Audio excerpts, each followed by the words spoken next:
Hello. Hey, how you doing? Good. How you doing?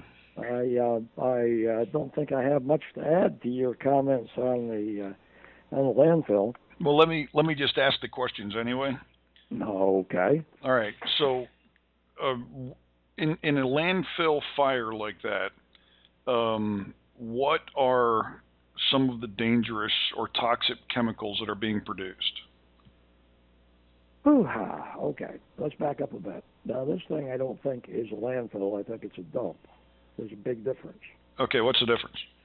Okay, a U.S. landfill is covered every day by a layer of dirt, and it's very difficult to get a huge fire going. No, this is just a dump. They just pull the dump. They just pull the garbage trucks up and unload them, and then they build it up in stacks. Yeah. They're covering it with dirt, but it's not like anywhere near like U.S. specs with control for runoff or anything like that. Yeah, yeah. Well, they call it leachate. Yep.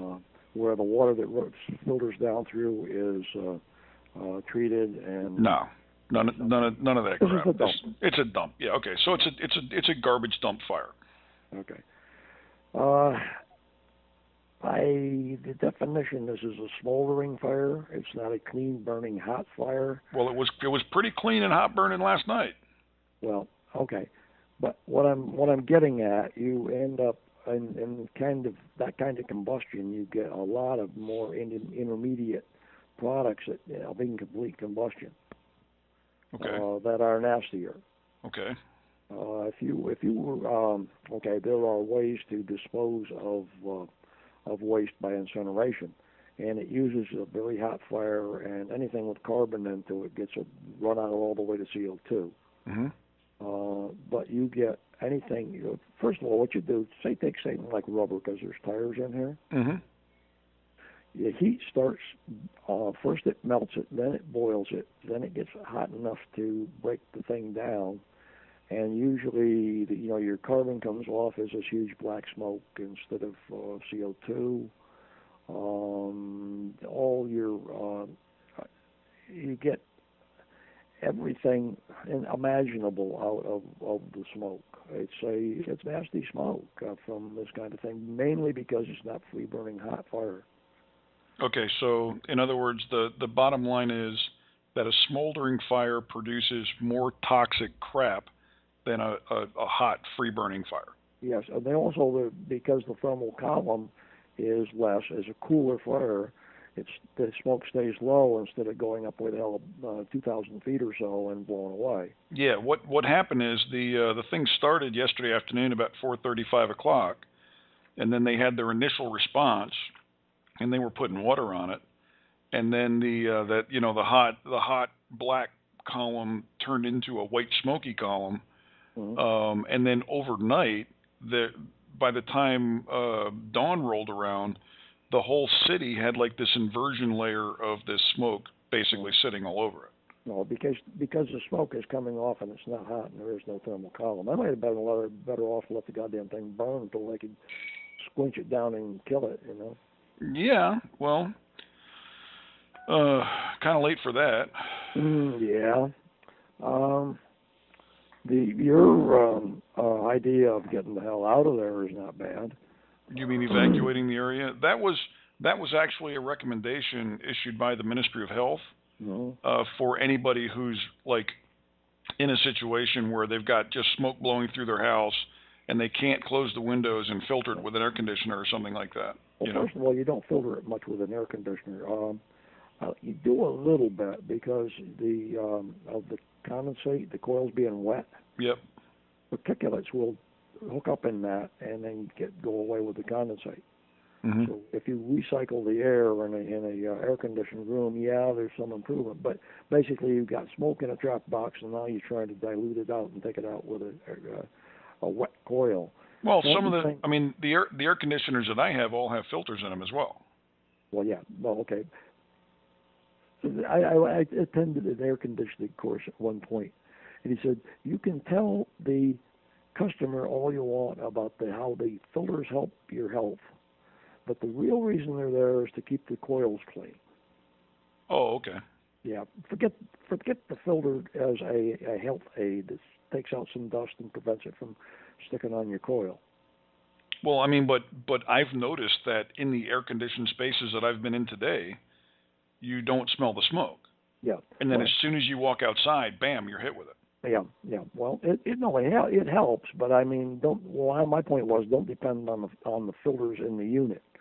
It's because the air is being recirculated again and again over the wet coil, and it's going to take out most of the stuff. Gotcha. Okay. Okay. Yep. Now the other stuff, you get everything from like formaldehyde. That's one of the things in cigarette smoke.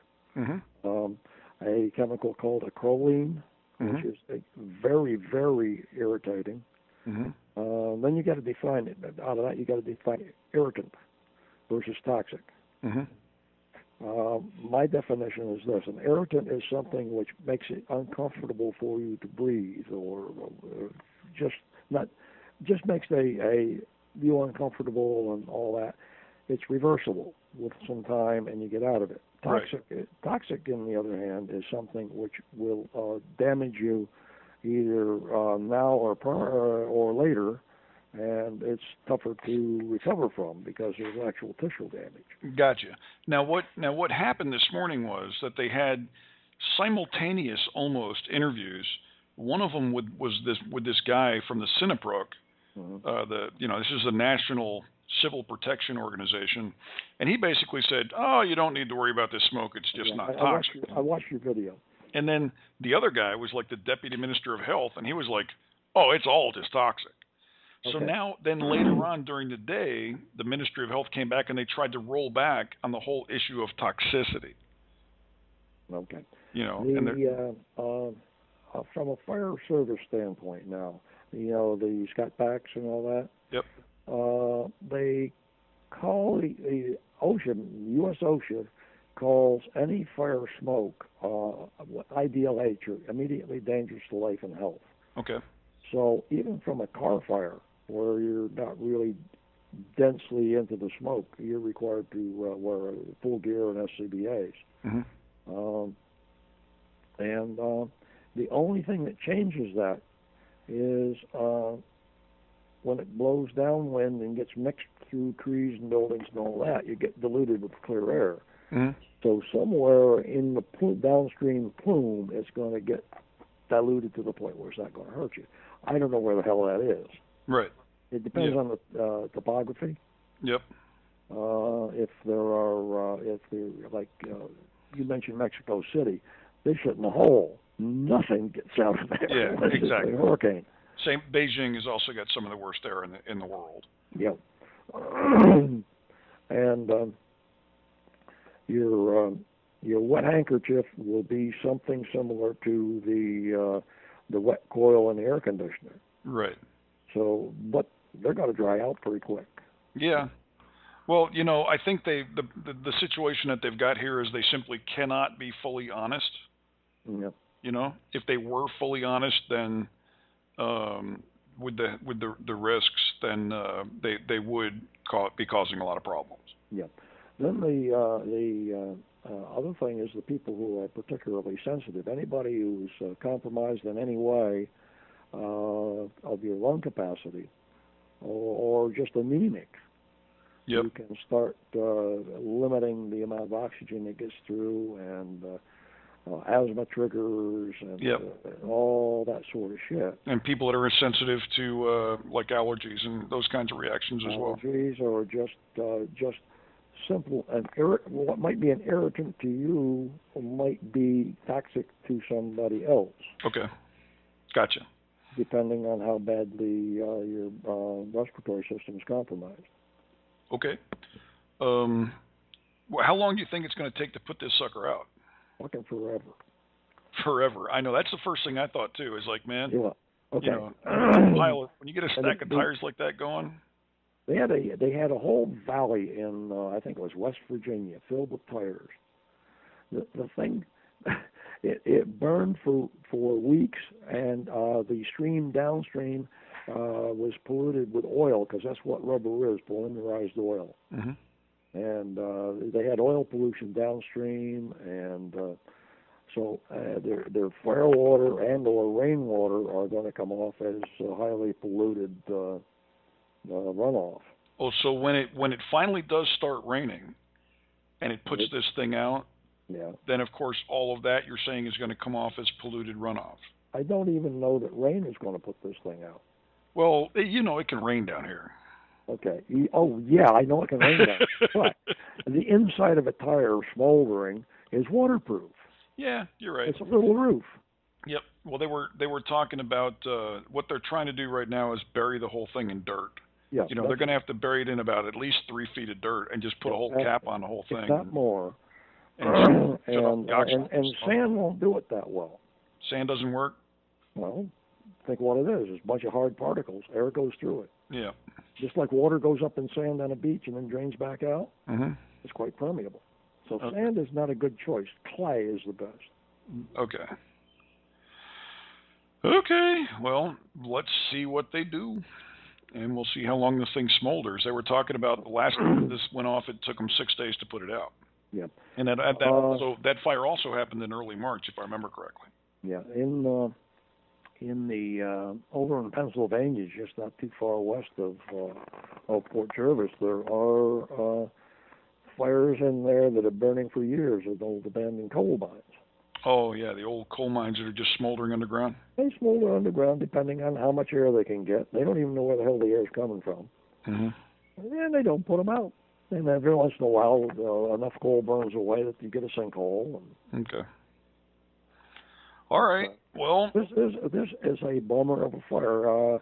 The nearest thing I've ever experienced to something like that is a barn fire with the hay. Mm-hmm. You must either totally smother it and let it cool, and don't open it up to check, or you've got to spread it out and wet it. Yep, that's what I was thinking. They might have to, haul all that trash out with bulldozers and hose it down one layer at a time until it's all out. And keep a hose on the guy in the bulldozer, because if he opens up a big hole, he's going to be in a big fire. Yep, sure enough. Yep. And I don't want to be driving a bulldozer. Yeah, well, yeah, it's going to be. And the guy on the bulldozer should be wearing SCBA. It's going to be a bitch to fight. It's really going to be It's really going to be a long. We'll see what happens. I don't know. Maybe it's it was looking like it was going pretty damn hot last night. Well, yeah. And then it burns off it'll burn off the top layer that can get the easy air. Then it'll smolder down, and that's when you get that nasty white smoke. So. Yeah, then that nasty white smoke is full of all kinds of nasties. So that's actually worse than a hot, burning black smoke. That's worse than a thermal column. Anything that's burning hot enough to boost the thing up to 1,000, 2,000 feet, something like that. Okay. From a distance, you can see a thermal column hit a kind of a equilibrium point and then tail off level. Yeah. Like an L. So they'd be better to let it burn. Yeah. Huh. Okay. I wouldn't have thought of that. Okay. But anyway. Okay. First of all, what's the downside to letting it burn? You have put a few firefighters there to keep it from going anywhere. Let the mother burn. Yeah. And hot enough to make it a thermal column. Gotcha. Yeah. Let it get going, and you get that nice black, Well, the environmentalists, I guess, would turn inside out and have cows and. Yeah, okay. Fuck them. Yeah, well, Well, okay. Everybody's got an opinion. They're like assholes, Well, you're not helping the environment by trying to put it out either. No. It's which kind of pollution is the least harmful. Pick your damage. You're going to do it. You're going to hurt something. You're in a situation where you've got bad effects no matter what you do. Gotcha. The lesser of two evils.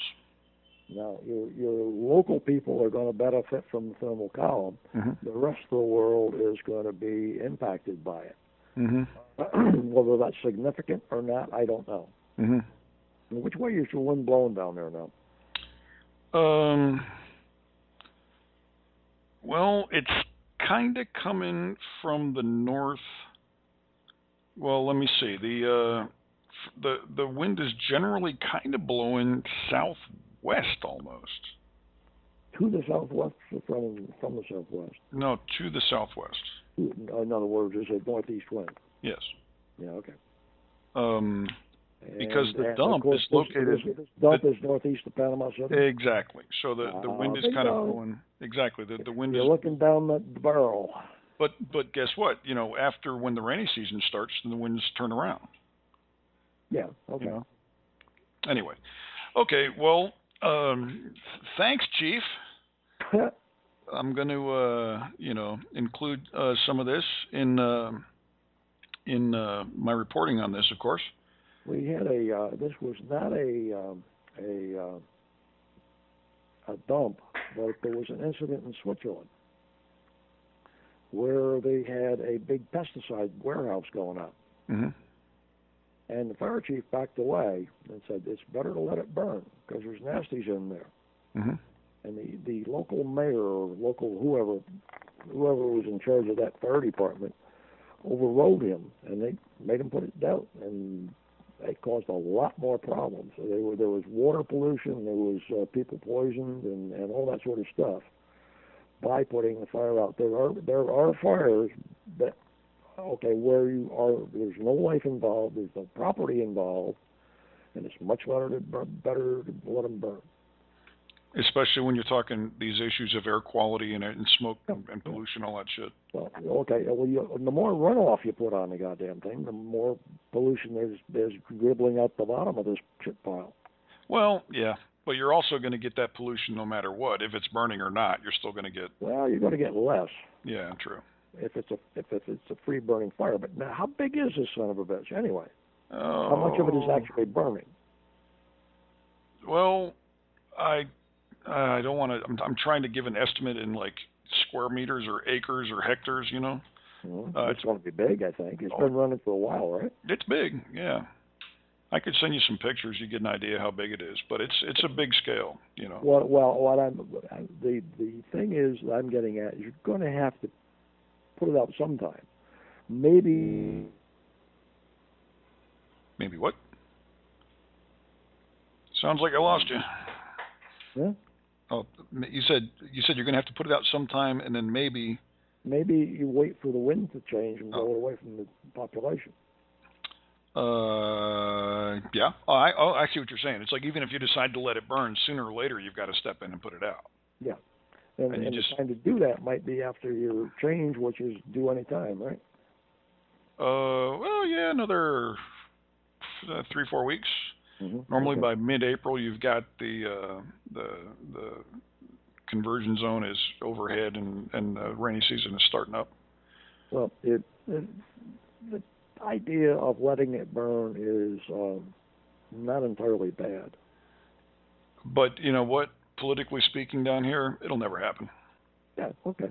Won't happen. It might be the smart thing to do. It might be the wise choice, but they won't do it. But the thing in Switzerland put that top honcho right in the ass because he built himself a much more serious problem than what he had in the beginning. You remember when that occurred in Switzerland? 5 years ago, 10 years ago, I don't know, a while. Okay. But there is a time to fight, and there's a time to back away. Yeah, they don't. They were already on it and trying to put it out as of last night. Yeah. You know, dumping water on it and stuff. What are they using for a water source? The canal? Oh, probably trucks. Well, okay. Here's another thing. Okay, that is a pumper relay. Yep. A tanker relay. They got 32 pieces of equipment on this fire. Okay. 32 pieces of equipment on a fire of that magnitude can't truck enough water. You got, in other words, how many gallons per minute average can you put on the fire? Yeah, not enough. Not enough. Right. The more I hear about it, the better it is. We'll let the fucker burn. Yeah. Okay. Okay. All right. Well, let me get off and do something with this. Okay. Okay. All right. All right. Thanks for calling. Good talking with you. Thanks, Dad. Appreciate it. Love you. Love you too. Bye-bye. Bye now.